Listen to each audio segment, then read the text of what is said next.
పసివాడు గుళ్ళో ఒంటికి పోతారని 3 సంవత్సరాలు ఒక బిడ్డలని లోనికి రానివ్వం. ఇప్పుడు ఆవిడెవరో గర్భగుడిలోనే బిడ్డను కని చనిపోయింది. గుడి మైలపడిపోయింది. ఇదంతా చూస్తుంటే ఈ ఊరికేదో కీడు రాబోయేలా ఉంది. మరి దీనికి శాస్త్రం ఏం చెప్తుందో?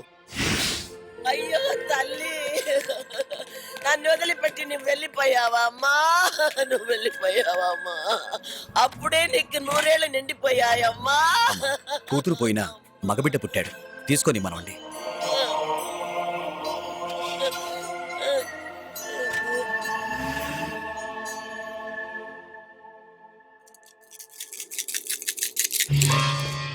గవ్వలు తిరగబడ్డాయి. దేవుడికి మన మీద కోపం వచ్చింది. ఆయన ఇప్పుడు ఈ గుడిలో లేరు. ఆ భగవంతుని అనుమతి వచ్చే వరకు ఈ గుడి తలుపులు మూసేయాలి.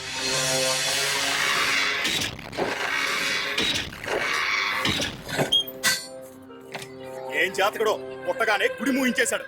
దీన్ని పెంచడం కన్నా చంపిపారే.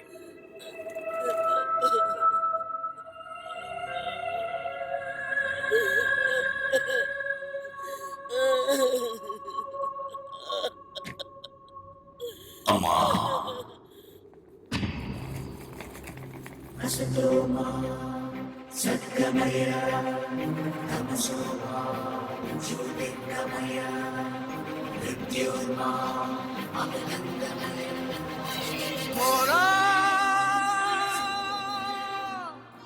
ఎవరమ్మా పిచ్చివాళ్ళు? నీ కూతురు పిచ్చిది కాదు, వీళ్ళందరూ పిచ్చివాళ్ళు. వాడు భగవంతుడి గర్భాలయంలో తల్లి గర్భం నుండి బయటకొచ్చాడు.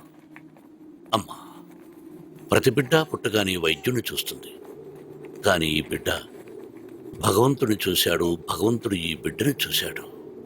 ఈ బిడ్డ జీవితం అద్భుతంగా ఉంటుంది. తీసుకెళ్లి చక్కగా పెంచు. ఈ బిడ్డ భవిష్యత్తు ఎలా ఉంటుందో కాలమే చెప్తుంది.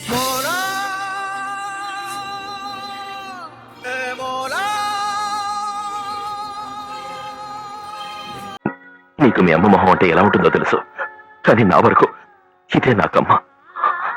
ఆయుష్ తగ్గిపోతుందని ఒక్క ఫోటో కూడా తీయించుకోలేదు, కానీ నేను పుట్టిన 6 నెలలకే చనిపోయింది.